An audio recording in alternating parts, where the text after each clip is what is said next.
لبيك اللهم لبيك لبيك لا شريك لك لبيك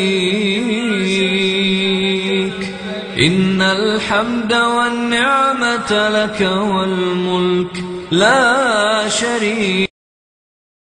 63 سے ہم نے کاروان شروع کیا، بلکہ کاروان جمیل سے جو اہل سنت کے کاروان، اس سے پہلے کاروان حجری تھے. میں تو چاہتا ہوں کہ ہر محلے میں یہ کاروان ہو تاکہ زیادہ سے زیادہ حاجیوں کو سہولت. برصغیر و ہند پاک میں پہلا کاروان جو ہے وہ آغا صاحب نے کاروان حج حیدری کے نام سے لاہور مسجد کشمیریہ میں تشکیل،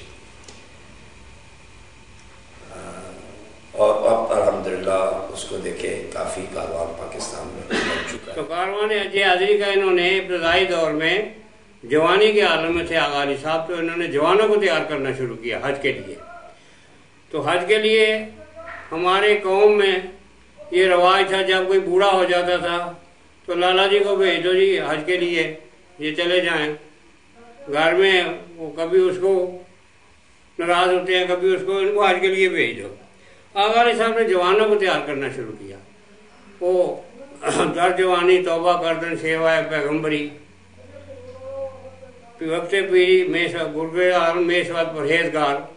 تو جوانی میں جو مزہ ہے نا حج کا، وہ بڑھاپے میں نہیں ہے. اب تو اتنی کثیر مقدار لوگ، اتنے رش جاتا ہے کہ بوڑھوں کا وہاں کچھ مشکلات ہی بڑھتے ہیں.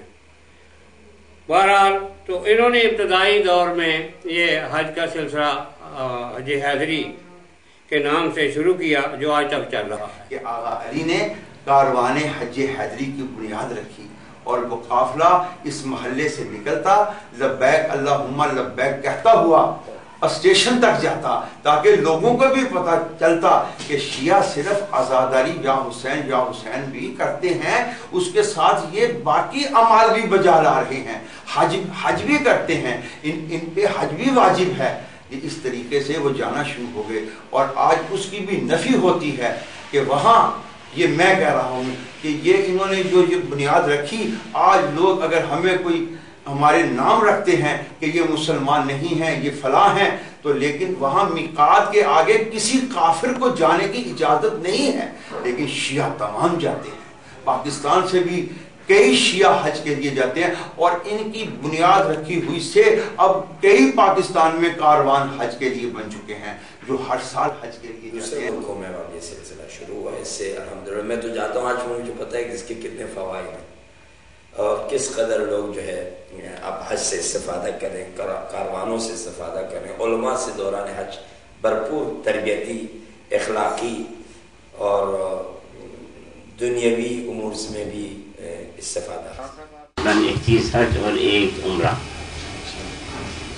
مفردہ ایک دفعہ گیا تھا حج سے ہٹ کے الحمدللہ.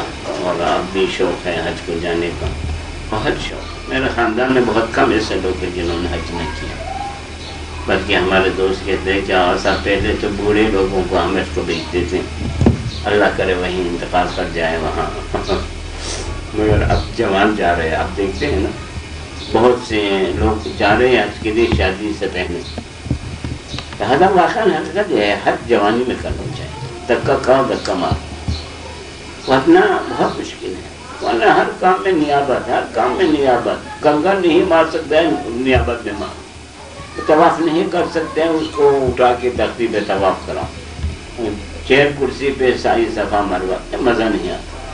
البتہ حج ٹھیک ہے، مزہ نہیں آتا. میری ہدایت ہے کہ ہر آدمی جس پر حج واجب ہو چکا ہے وہ جوانی میں حج کرے. اللہ سے تبارک و تعالیٰ ہم سب کو